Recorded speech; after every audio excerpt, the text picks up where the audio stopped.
Hi mga idol! Bago tayo magsimula, isang paalala muna. Ang kwentong ito ay isang fanfiction lamang na isinulat ni Breaker Dreamer at wala ito sa tunay na kwento ng slamdunk o anime. Tayo na, simulan na natin. Samantalang, dumating na nga sa airport ng Osaka itong si Aki at kasama niya ang kanyang anak pati na rin ang kanyang nanay. At agad naman ipinapasundo dito ni Sakuragi si Aki. Wala naman siyang kaalam-alam na si Sakuragi pala ang nagpautos upang sunduin siya.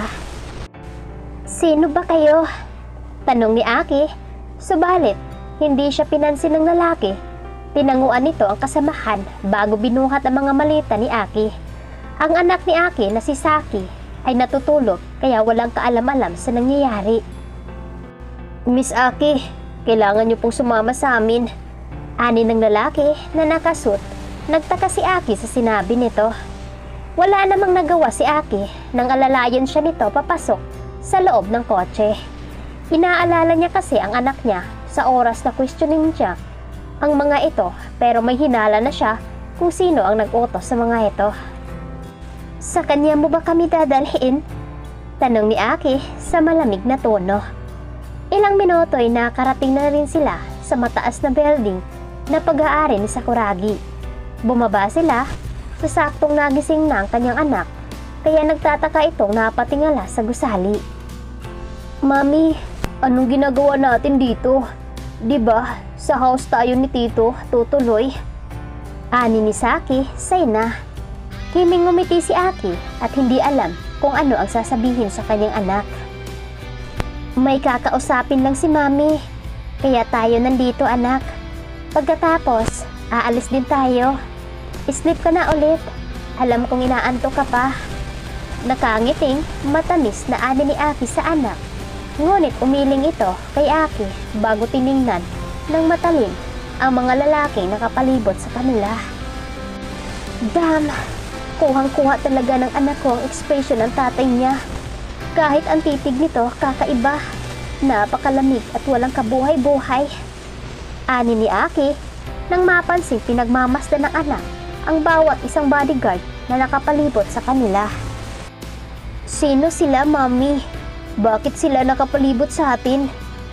Nakakunot noong tanong ni Saki. Sasagutin na sana ni Aki ang tanong ng anak nang makita niya si Mr. Lee. Ma'am, kumusta po? Natatandaan niyo pa rin po ako. Nakangiting ani ni Lee kay Aki. Tumango si Aki dito bago ngumiti. Oo naman, Mr. Lee. Hindi ko kayo makakalimutan. Bakit po ba tayo nandito? Tsaka, sino po ba ang pupuntahan namin dito? Tanong ni Aki. Napakamot ulo si Lee bago hisitan na sagutin ang tanong nito. Sumunod po kayo sa akin, dadalhin po kita sa amo ko. Ani ni Lee bago nagpatiuna sa paglalakad. Maraming napatingin sa gawin ni Aki dahil na rin sa mga bodyguards na nakapalibot at ang personal bodyguard pa ng kanilang boss ang kasama nito. Kumusta naman po kayo? Tanong ni Aki kay Lee nang medyo hindi na nagustuhan ang pagiging tahimik nila. Okay na okay po ako, ma'am. Sa katunayan, mas naging bitter pa po dahil sa amo ko. Nakangiting ani ni Lee. Amo? Sino? Kanina pa naiintriga si ate sa among tinutukoy nito. Si Don Fermin ba yung tinutukoy nito? O si... Pero, imposible. Imposibleng si... Nandito na po tayo, ma'am. Pasok na po kayo. Ani ni Lee, bago ipinopwesta ang labas ng elevator. Ang isang malawak na palapag, kasing iyon ay ang buong office na CEO, kaya ganun na lang ang gulat ni Aki nang makita niya ang napakalaking salamin. Kitang-kita ang ilang building at kabahayan sa dulo. Wow, ang ganda naman dito, Mami. Masayang ani ni Saki bago sinabi sa ina na ibaba na lamang siya. Samantalang, ibinababa naman ito ni Aki. Napanganga na lamang si Aki nang makita niya ang napakalaking painting sa dulo ng hallway. Painting iyon mismo ni Sakuragi. Napakalaki at napakaganda Nag-iba rin ang hugis ng mukha ni Sakuragi sa painting na iyon. Naging matured ang figures ng mukha nito. Muli siyang naglakad pakanan. May nakita siyang 3 pintuan. Hindi alam ni Aki kung alin doon ang opisina, kaya tiningnan niya lamang muna isa-isa.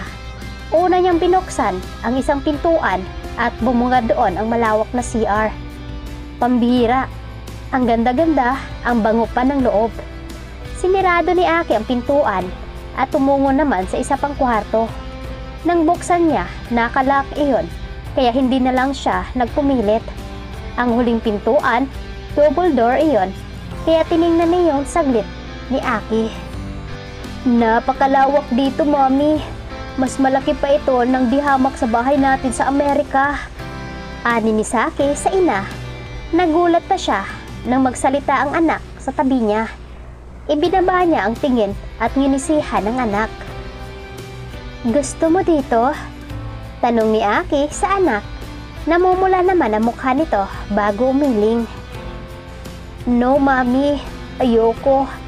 Sagot nito hanggang sa biglang bumukas ang pintuan ng double door. Lumabas doon ang magandang babae. Naka-white dress ito kaya napatingin si Aki dito. Sino kayo? Anong ginagawa niyo dito?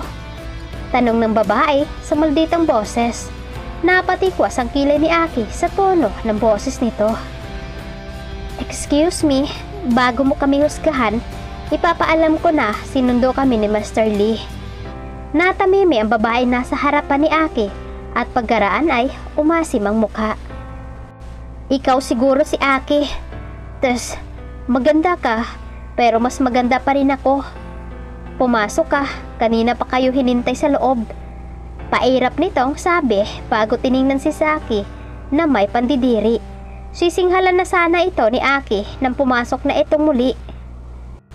Ang pangit ng ugali niya, Mami. Ani ni Saki. Natawa si Aki sa sinabi ng anak bago umiling.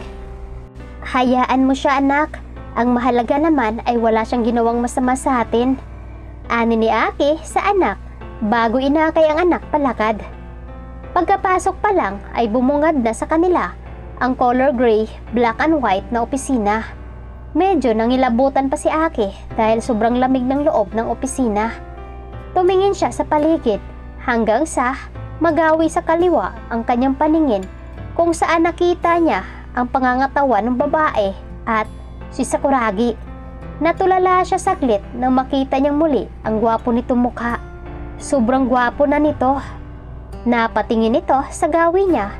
Nawala ang ngiti sa labi nito, kaya medyo napatalo ng puso ni Aki dahil doon. Inalis niya ang emosyon sa kanyang mukha bago tiningnan si Sakuragi sa mga mata. Anong kailangan mo? Tanong ni Aki nang diretsahan kay Sakuragi. Napasinghap ang babae at tiningnan siya nang hindi makapaniwala. Sashi, mag-uusap lang kami. Magkita na lang tayo mamaya. Ani ni Sakuragi dito. Sumimangot si Sashi, pero pagkaraan ay tumango na lamang ito.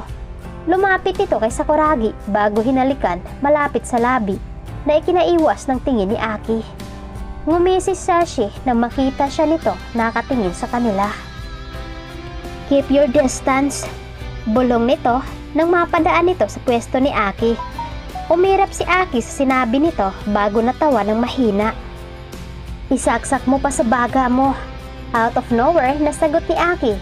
Natigilan si Sashi at lalapitan na sana nang harangan siya ni Saki. You better not so close with my mom kung ayaw mong masaktan. Pagbabantang ani ni Saki dito, nagulat si Aki at Sashi sa biglaang pagsasalita ng ganon ni Saki. Si Sakuragi naman ay hindi maiwasang hindi mapangiti. Kaugaling-kaugaling niya kasi handang protektahan ang mahal nito, wag lang masaktan.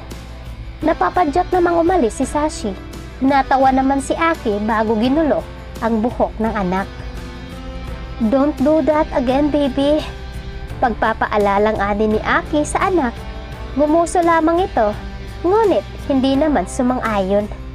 Tumingin si Aki kay Sakuragi na may blankong expression. What now? Anong dahilan at pinasundo mo pa kami sa airport? Tsaka paano mo nalaman na uuwi kami? Sunod-sunod na tanong ni Aki kay Sakuragi. Umupo ka muna para makapag-usap tayo ng maayos, sabi naman ni Sakuragi kay Aki.